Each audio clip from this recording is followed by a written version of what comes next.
Today we're diving into the epic tale of Inanna, the ancient goddess of love and war. Discover how she shaped the world, her daring adventures, and why she's still fascinating us today. Inanna was a big deal in ancient stories from a place called Sumer.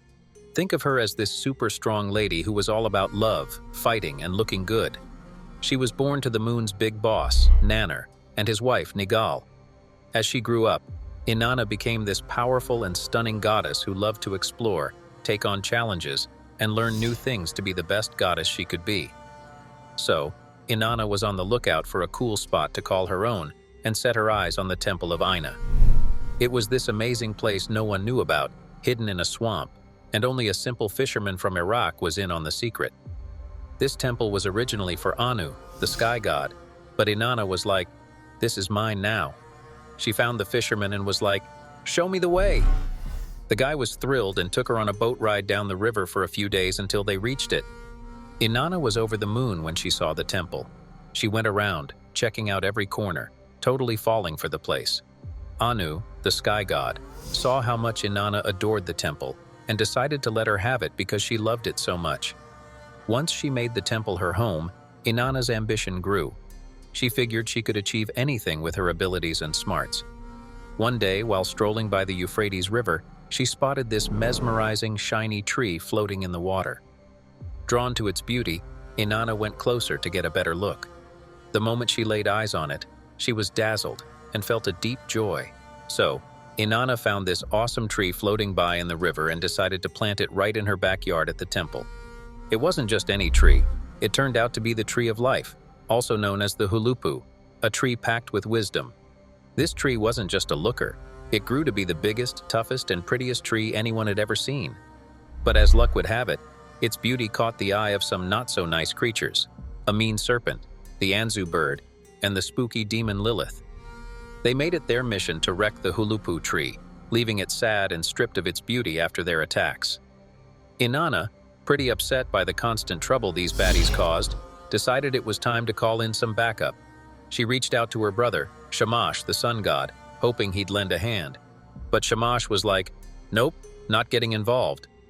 Not one to give up, Inanna turned to the local superhero, Gilgamesh. He's part god, part legend, and all about heroic deeds. Gilgamesh was game to help out, so he went over, grabbed the tree, and gave it a good shake. This sent the serpent, bird, and Lilith packing, but the tree was a total wreck by the end of it. Inanna was heartbroken, looking at her once gorgeous tree now in pieces. But Gilgamesh wasn't done yet. He decided to turn the situation around by crafting a stunning throne from the tree's remains. This gesture helped Inanna feel a bit better, turning her tears into smiles with this new, beautiful throne to remember the tree by. As time went by, Inanna, the goddess with a thirst for more power, got wind of these super important tablets. These weren't your everyday tablets. They held the key to controlling the universe. Now, imagine having the remote control to everything. That's what these tablets were like. But there was a catch. Enki, the big boss who ran the universe, had them. He wasn't just going to hand them over, especially since they were locked up tight in his temple. But Inanna? She wanted that universal remote, bad. So she made a plan to visit Enki's place, which was pretty much the headquarters of cosmic power. Enki, hearing Inanna was coming over, decided to throw a massive party.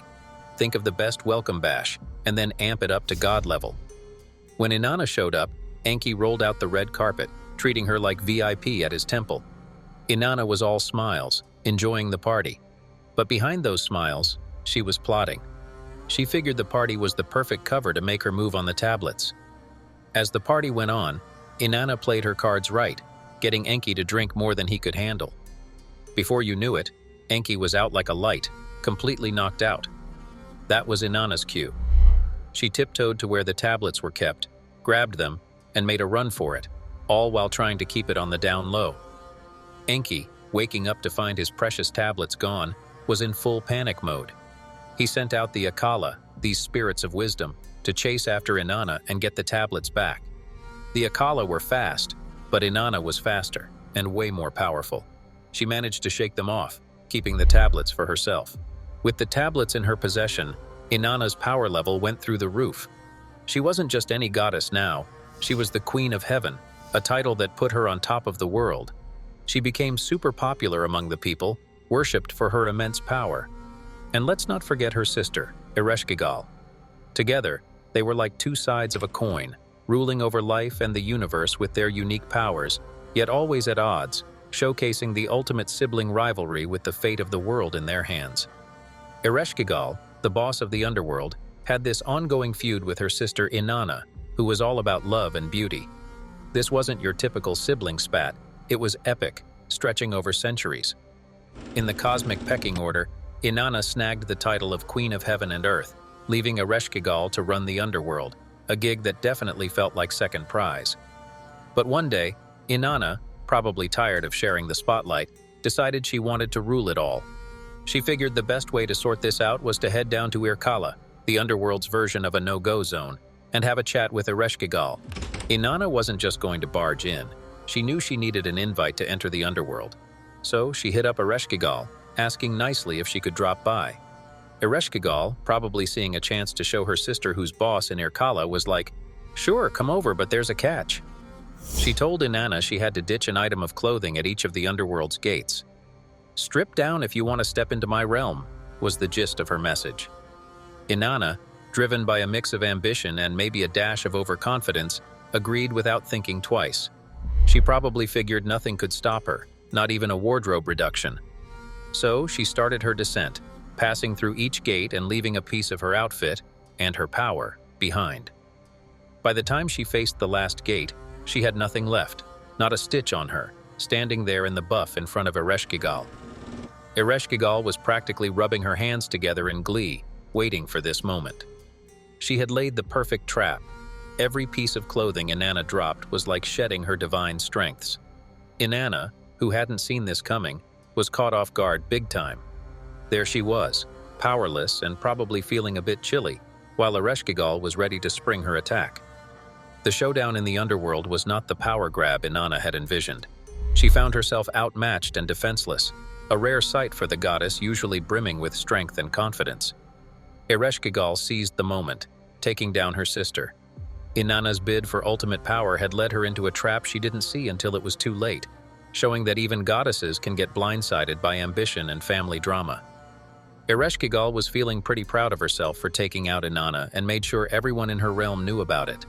The news spread like wildfire, and soon enough the entire world was mourning the loss of Inanna. Time ticked on, and things started to go sideways on Earth. Without Inanna's influence, love and desire took a nosedive. Nobody felt like getting cozy, which meant big trouble for life on Earth. The gods, seeing the mess unfold, decided it was time to step in. They searched high and low for Inanna, only to find out that Ereshkigal had her sister's body locked up tight in the Underworld. Enki, another one of the gods and pretty shaken up by the turn of events, came up with a rescue plan. He sent two mysterious beings on a mission to sneak into the Underworld and snatch Inanna's body back. These creatures were like nothing you'd seen before, creepy enough to make your skin crawl, and they were all set to dive into enemy territory. Their job was to grab Inanna without getting caught, which was easier said than done. Ereshkigal had eyes everywhere in her domain and was quick to spot Enki's minions. But these two weren't just spooky, they were smart. When they got caught, they didn't panic. Instead, they started buttering up Ereshkigal with all the respect and flattery they could muster, throwing in a sweet deal to sweeten the pot. They played their cards right, tricking Ereshkigal into thinking they were just there to pay their respects. With a mix of cunning and a bit of luck, they managed to get their hands on Inanna's body without much fuss. Once they had Inanna, they didn't waste any time. They booked it back to Enki's place, where he was ready with a plan to bring her back to the land of the living. Enki had this special concoction, the Water of Life, which was like a supercharged spa treatment that could kickstart a goddess's heart. They gave Inanna a dip in this magical water, and just like that, she was back among the living, breathing, and ready to take on her duties. With Inanna's return, the world did a 180. Love, passion, and the urge to connect with others made a comeback. It was as if the earth itself heaved a sigh of relief, with flowers blooming and birds singing a little louder. Inanna's comeback was a game changer, bringing back balance and reminding everyone why she was such a vital force for life, love, and everything in between. After Inanna was brought back to life, There was a bit of a problem in the underworld. Her spot was empty, and that was a no-go according to the rules down there. Ereshkigal, who was running the show in the underworld, wasn't happy. She made it clear that things would get messy unless Inanna's spot was filled. Enki, who was always looking out for Inanna and peace in general, came up with a plan. He suggested that Inanna find someone from Earth to take her place in the underworld, which would calm Ereshkigal down. Dumuzi, Inanna's husband, was heartbroken over the whole situation. He took Inanna's hands, looked her in the eyes, and told her he'd be the one to go to the underworld in her place. He loved her so much that he was ready to give up everything, even his life, just to make sure she was happy. So, Dumuzi said goodbye to Inanna and headed down to Irkalla, knowing he'd be leaving his life with her behind forever. Thanks for joining us on this incredible journey through Inanna's story. If you loved learning about this ancient goddess, hit like, subscribe for more mythological tales, and drop a comment with your thoughts or what you'd like to see next. See you soon.